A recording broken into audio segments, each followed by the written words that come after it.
Hindi na kami umakyat sa Osaka Castle kasi ang baby ko ay inip. Kasi pataas pa lang okay sana. Kasi yung pababa, maghahagdan kami lahat pababa. Tapos, baka maglikot lang sa loob ng museum. Hindi niya pa kasi ma-appreciate eh. Eh, punta na lang kami sa mga lugar na ma-appreciate niya. Ayun siya, oh. Tingnan nyo. Oh, di ba? Inahabol niya yung ibon. See? Inahabol niya yung ibon, oh. Oh. Ayan, oh.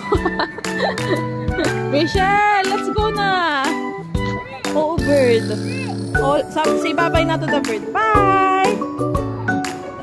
Ayan, sunduin ko lang, ha. Para makalis na kami. Bye-bye, bird!